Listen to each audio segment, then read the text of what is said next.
కృష్ణా జిల్లా అవనిగడ్డలో నాగాయలంకలో నిర్వహించినటువంటి 37వ ఉచిత నేత్ర వైద్య శిబిరంను మాజీ డిప్యూటీ స్పీకర్ మండలి బుద్ధా ప్రసాద్ ప్రారంభించారు. ఇక సుదర్శి మానవతా సేవా సంస్థ ఆధ్వర్యంలో మండ సీతారామయ్య చారిటబుల్ ట్రస్ట్ ఆర్థిక సహకారంతో ఈ శిబిరాన్ని ఏర్పాటు చేశారు. ఈ సందర్భంగా ఆయన మాట్లాడుతూ 10 సంవత్సరాల క్రితం సుదర్శి మానవతా సేవా సంస్థను ప్రారంభించి దివి ప్రాంతాల్లో నేత్ర శస్త్రచికిత్సలు ఉచితంగా చేయిస్తున్న సేవా సంస్థ నిర్వాహకులు రఘుశేఖర్ కన్నెగంటి నారాయణ సేవలను కొనియాడారు. ఇక ఇటువంటి నిస్వార్థ సేవ తత్పరులు ప్రతి గ్రామంలో ఉంటే ఆ గ్రామం బాగుంటుందని వెల్లడించారు. నిజంగా అతను ఎంత శ్రమ పడతాడో, ఎంత కృషి చేస్తాడో నేను గమనించిన వ్యక్తిని. అంతేకాకుండా పేదల పట్ల వాళ్ళకి ఏదో ఒక సహాయం చేయాలని చెప్పి ఆలోచన చేసే వ్యక్తి.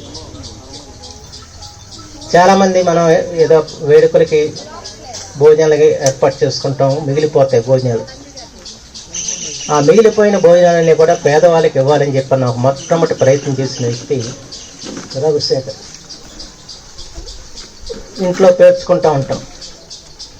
అలాంటి వస్తువులన్నీ కూడా సేకరించి, అది బట్టలు కానివ్వండి, లేదంటే చెప్పులు కానివ్వండి, లేకపోతే ఆట సామాగ్రి ఏదైనా సరే, అన్నిటికీ అక్కడ షెల్టర్లో పెట్టాడు కొంతకాలం. ఇప్పుడు జరుగుతుందో లేదో నాకు తెలియదు, కానీ అక్కడ పెట్టేవాళ్ళు అందరూ వాటిని తీసుకెళ్ళి పేదవాళ్ళందరికీ కూడా పంచేవాళ్ళు. చాలా వినూత్నమైన ఆలోచన. ఈ ఆలోచన నేను ఎక్కడ చూశానంటే జర్మనీలో చూశాను. జర్మనీలో రెడ్ క్రాస్ వారు పెద్ద పెద్ద పెట్టెలు పెడతారు రోడ్ల మీద. ఏంటివి అని చెప్పి అడిగితే, ఎవరైనా వాళ్ళు వాడుకున్న వస్తువులు ఇక వాళ్ళు ఉపయోగించుకున్నప్పుడు ఆ తీసుకొచ్చి ఆ పెట్టెలో పడేస్తారు. వాటిలో అన్నీ తీసి మళ్ళీ అవన్నీ కూడా శుభ్రం చేసి, అవసరమైతే మళ్ళీ వాటిని కుట్టించి మళ్ళీ వాటిని పేదవాళ్ళకి పంపిణీ చేస్తారు రెడ్ క్రాస్ సంస్థ. అది నేను జర్మనీలో చూశాను. ఇలా